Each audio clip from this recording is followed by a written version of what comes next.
Hello বন্ধুরা, welcome back to my channel. তো বন্ধুরা, মিউচুয়াল ফান্ড কি সত্যি বিনিয়োগের সেরা মাধ্যম, না ইটিএফ এর থেকেও ভালো অপশন?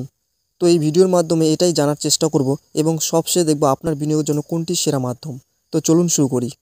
দুটি আসলে স্টকের একটি ঝুড়ি, যা একজন পেশাদার বিনিয়োগ ব্যবস্থা দ্বারা পরিচালিত হয়। মিউচুয়াল ফান্ডের মূল্য প্রতিদিন একবার নির্ধারিত হয়, অন্যদিকে ইটিএফ সারাদিন এক্সচেঞ্জে লেনদেন হয়। সহজ ভাষায় ইটিএফ হলো এমন মিউচুয়াল ফান্ড যা শেয়ারের মতো সারাদিন লেনদেন করা যায়, ফলে এগুলো থেকে বের হওয়া বা এতে প্রবেশ করা খুব সহজ।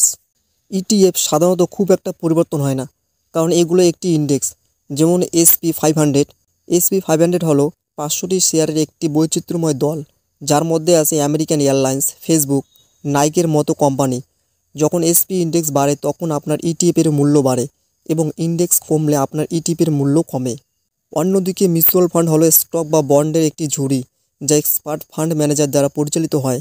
আপনি কোনো একটি মিউচুয়াল ফান্ডে টাকা বিনিয়োগ করলে ফান্ড ম্যানেজার আপনার হয়ে বিভিন্ন কোম্পানির স্টক কেনাবেচা করে। এবার কথা হলো, কোনটি আপনার জন্য সঠিক মাধ্যম।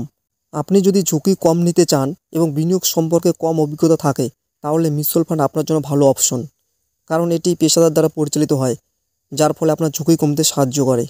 এবং আপনি যদি অল্প খরচে আরও নমনীয় চান এবং নিজের সিদ্ধান্ত নিতে আত্মবিশ্বাসী হন, তাহলে ইটিএফ একটি চমৎকার অপশন।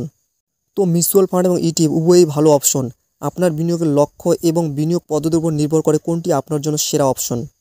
নতুন বিনিয়োগকারীদের জন্য এক্সপার্টদের পরামর্শ নেওয়া গুরুত্বপূর্ণ।